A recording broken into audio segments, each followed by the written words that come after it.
hold it. I got you.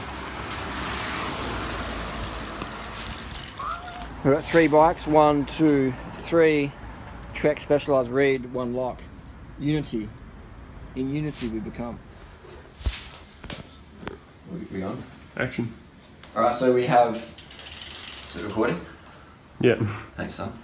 We go. This is a carbon bike, beautiful Reed Vantage. This is a demo bike for the video. I'll take it back today. See how the steer is uncut here? So now I'll slam this stem just for a little ride, just to see how the angles are. Some people ride this setup for ages, and it's really, I wouldn't buy a second-hand carbon bike that's been ridden, you know, hard or raced with a steerer that's popping out like that. So never buy a second-hand carbon of someone who's had a steerer uncut like that and then put their spacer on top of the steerer. I'll show you why. I'll show you why. Because the plug protects the steerer, okay? And carbon steerers fail and can cause fucking death. And this is not trolling you. If your steerer fails, man, all of a sudden you're at your handlebars here and you're doing like 60, 80k an hour or whatever, or if you're in busy traffic and you've got no control of your bike. So always put your plug in your steerer unless you're just riding the bike for one day to test it out. But I got a silver bike the other day, a really nice bike from someone really cheap.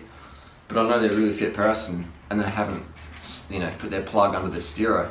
So I'm not going to buy their bike because I'm like, well, you know, it's not just, but if they put a brand new fork in it, I'd buy it.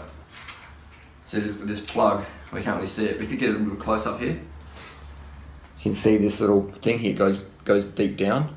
But right now there's nothing protecting the steerer on this bottom clamp. So what we do is we put all these spacers back on it. If you put a 5mm on top, actually I'll put it the other way around, just for aesthetics purposes. ACD. There we go, I'll pick it up.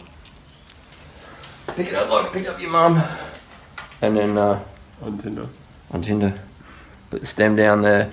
And we always check for there's no cracks. Put your fingernail around, there's no cracks, it's just a normal delamination of the carbon.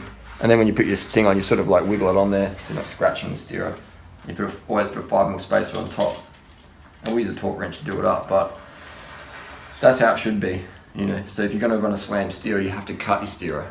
And if you're not too sure, just ride it for a day, get the feel for it, and then cut it. You know, measure twice, cut once. But that's definitely, don't buy a carbon bike that's had a steerer with no plug in it. Otherwise, not good. Done.